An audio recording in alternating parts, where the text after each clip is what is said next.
ભાવનગર શહેરના કાળિયાબીડ વિસ્તારમાં આવેલ અક્ષરધામમાં સાસરિયાને પતિનો પત્ની પર જીવલેણ હુમલો.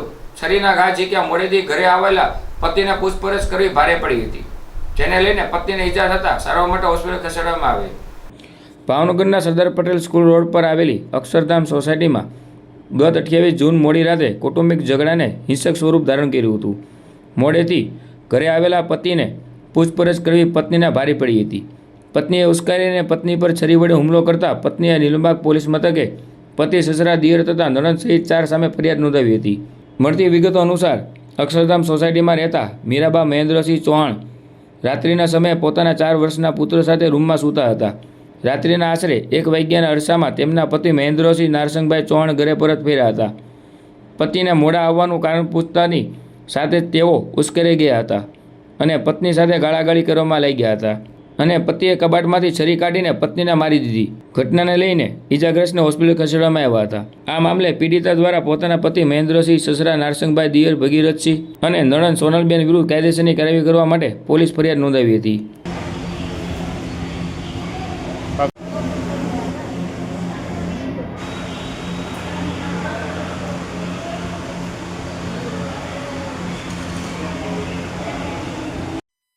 મહેન્દ્રસિંહ ચૌહાણ દેવગાણાના રહેવાસી છીએ અને કાળિયાબીડ અક્ષરધામ 2 માં રહીએ છીએ. બનાવમાં મારા પતિ છે ને બહાર ગયેલા હતા, મહેન્દ્રસિંહ ચૌહાણ. તો એ મોડા આવ્યા તો મેં એને પૂછ્યું કે તમે કેમ મોડા આવ્યા એમ. તો કે સીધી ગાળ કાઢી, અને ગાળું તો મને એ અવારનવાર દીતા જ રાખતા. તો મેં કીધું ગાળ શું કામ દિવસ ખાલી પૂછું છું એમ, મોડા આવ્યા. તો કે રાંધતા નહીં પૂછવાનું એમ. તો મેં કીધું ભાઈ નહોતો રહેતો ને એટલે મેં તમને પૂછ્યું એમ. તો કે તારું તો રોજનું છે, નહીં પૂછવાનું એમ, મને કાંઈ હું ગમે ત્યારે આવું એમ, તાર મને કાંઈ પૂછવાનું જ નહીં એમ. તો મેં કીધું વાંધો નહીં. તો કે મા દીકરો મરી જાવ એમ. મેં કીધું મને તો ભલે ને કહો એમ કે ભાઈને ન કહેવાય ને, નાનો છે એમ, તમને એની ઉપર દયા ન આવે એમ. તો એ સીધા મને મારવા માંડ્યા, ઢીકા પાટી અને માથામાં અને ગળે બેસી ગયા અને ગળું દબાવી. તમે રાડે નહોતી નખાતી, હું મરી જાશ, મૂકી દો એમ.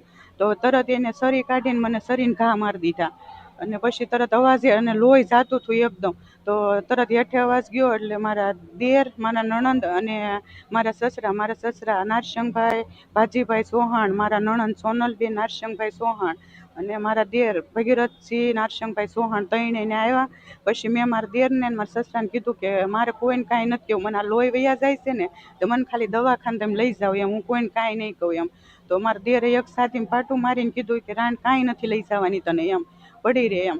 તો મેં મારા સસરાને કીધું લઈ જાઉં, તો એને મને વાળ પકડીને કે ધક્કો મારી દીધો કે કાંઈ નથી લઈ જવાનું, કોઈને હુઈ જા સાની મની રાંડ એમ.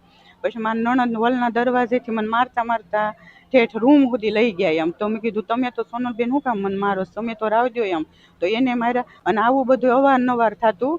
4 વર્ષ મારે લગ્ન થયા ને 5 વર્ષ થયા, છેલ્લા 4 વર્ષ થયા તો એ મને થોડું થોડું મારવાનું કારવાનું વધી ગયું હતું. ને એમાં એ વસ્તુ એ છે મહત્વની પહેલાં કે એની બીજી સ્ત્રીઓ સાથેના સંબંધ હતા અને બીજી સ્ત્રીઓમાં તેનો જીવ હતા. અને અવારનવાર બીજી સ્ત્રીઓની સાથે ગામમાંથી ઘરે 12 વાગે આવે ને પછી 2 વાગ્યા સુધી બાથરૂમમાં બેસીને ઇન્સ્ટાગ્રામમાં અને વોટ્સઅપમાં વાતે કરતા.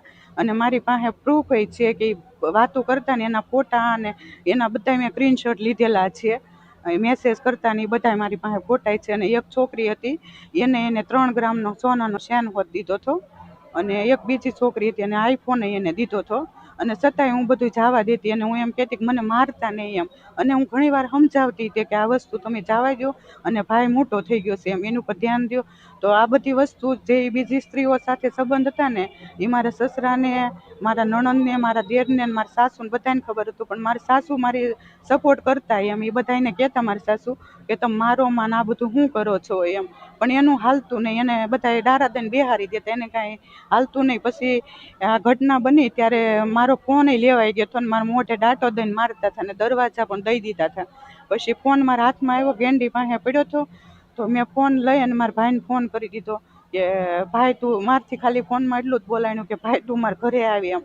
એટલે મારો ભાઈ ફોન કર્યો. પછી મારા સસરા ને મારા દેર સાંભળી ગયા. તો મારા સસરા એમ બોલ્યા, મેં સાંભળ્યું કે રાંડેના ભાઈને ફોન કરી દીધો છે એમ કે તું દરવાજો લોક કરી દે એમ. એટલે અમે બીજા માળે હતા તો એટલા માળે મારા દેર દોડાદોડ સાવી લેવા ગયા. એ દાદરે હાલ્યા, એ અવાજ આવ્યો એટલે મને એમ થયું કે મને મારી જ નાખશે. એટલે હું દોડાદોડ એટલા માળે વહી ગઈ. પણ એટલા માળે વહી ગઈ ને તેને ગેટે તાળું દીધેલું હતું. તો મને એમ થયું મારી નાખશે. ત્યાં મારા ભાઈ ને ભાભી બી પહોંચી ગયા પછી મારા દીકરાને કે મારા સસરા એમ કહેતા હતા મારા દીરને ભગીરથજી ચૌહાણ કે તમે એને લઈને વયો જાય એમ રાણને છોકરાને નથી દેવાનું થતું એમ. તો મેં મારા સસરાને કીધું કે બાપુ તમે એવું કરો માં ને એમ મને દવાખાને લઈ જાઓ તો મારે ક્યાં કોઈને કંઈક એવું થયું તે એમ મને ખાલી દવાખાને લઈ જવાનું કીધું એમ. તો મારા મને સરી મારી મારા ઘરવાળા મહેન્દ્રસિંહ નારસંગભાઈ ચૌહાણ. બીજા મારા દેર છે ને એને મને ઢીકા પાટા વડે માર્યા. મારા સસરાએ વાળ પકડીને ફટકાડીને મારી અને મારા નણંદ તો ઠેઠ હોલના દરવાજેથી રૂમ સુધી મારતા મારતા લઈ ગયા. પોલીસ ફરિયાદ કરી અને એના મારા ઘરવાળા છે ને મહેન્દ્રસિંહ નારસંગભાઈ ચૌહાણ બીજી સ્ત્રીઓના સંબંધમાં લીધે જ મને કોઈ દિવસ સરખી રીતે રાખી નથી. મને કોઈ દી બહાર હું મંદિરે જાઉં તો મને મંદિરે ન જવા દેતા. અને હું ઘર ખર્ચ માટે ખાલી મારી માટે કંઈક લેવું હોય ને પૈસા માંગુ તો મને એ શબ્દ જ વાપરતા કે તારે લઈને ક્યાં ઘરગવા જવું છે, તને 3 ટાઈમનું ખાવા નથી દેતા એમ. મારથી કાંઈ મને કાંઈ બોલવા જ ન દે, ઉંકારો ન કરવા દે. અને આ બધી વસ્તુ બારેના સંબંધ હતા એ બધાને ખબર હતી, મારા દેરને મારા નણંદને મારા સસરાને. પણ છતાંય કાંઈ મારા ઘરવાળાને ન કહેતા. મારા સાસુ છે ને ઘણી વાર કહેતા પણ એનું કોઈ હાલવા ન દેતા. એને આજકાલ મને આવી રીતના છરી વડે માર્યા ને તોય મારા સાસુ એમ કીધું કે તમે આ શું ધારી છે. તો મારા દેર ભગીરથજી ચૌહાણ છે ને એને પકડીને મારા સાસુ પૂરી દીધા એમ કે તું કાંઈ બોલતી નહીં એમ. એટલે મને બહુ ટોર્ચર ને બહુ હેરાન કરતા. હા, પોલીસ ફરિયાદ કરી છે.